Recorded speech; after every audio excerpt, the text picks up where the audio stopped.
Ma'am বাল হয় বাল।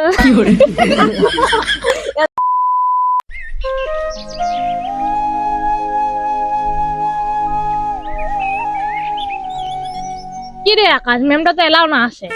যত না আসে ততই ভালো। ঠিক করলো রে, চল যাবো হয়ে গেল। আমরা চললাম না। তুই বই করে আইছি যে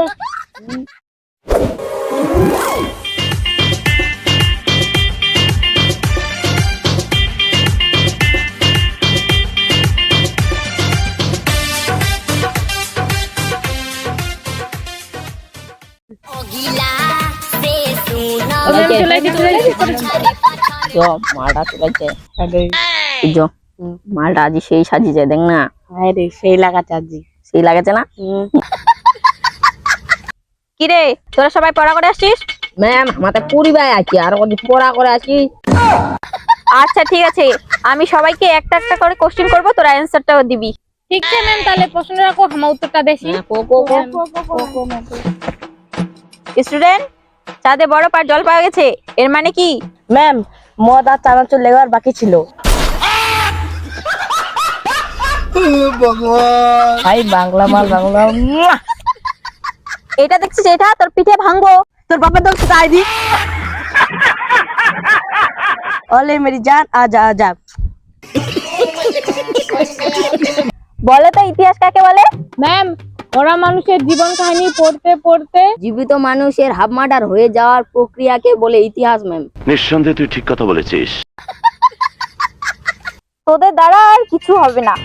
ওই তুই বলতো মাঝখানে, বলতো আদিম যুগের মানুষ দেখতে কিরকম ছিল? ম্যাম সালাদা আমার জন্মই হয়নি। কি দিছে? ঠিক আছে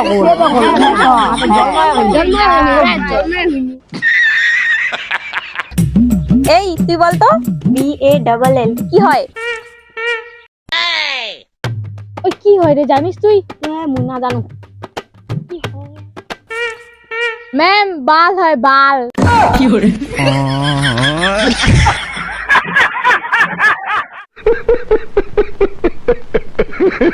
এবার বলে তো রাম লক্ষ্মণ কেন বনবাস গিয়েছিল?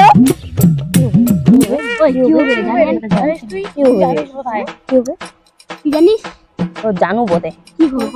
ও ম্যাম কারণ হচ্ছে কি কৌদি রাম লক্ষণের পাশাই ছিল নি তাদের বনবাসে চলে গিয়ে। আচ্ছা ঠিক আছে ঠিক আছে, তুই কখন পড়েছিল তো? ম্যাম ক ঘিয়া তুই মোর মাইয়া। তোদের দ্বারা আর কিছুই হবে না। আচ্ছা আমি একটা গান গাই শুনেছি, তোরা শুনিস। যদি তোর ডাক শুনে কেউ না আসে। এই কুতুনির বাচ্চা, ম্যাম মেনু করে ডাকালে না ঠিক আছে শুনিবে। অত কথা ছাড়ো, আমি তোমাদেরকে একটা কবিতা শোনাচ্ছি। আতা গাছে তোতা পাখি, ডালিম গাছে টিয়া। ম্যাম আপনার জুতাটা কিনছেন কত টাকা দিয়া রে? 50 টাকা দিয়া। তারা তো খুব পেরে গেছিস একদম।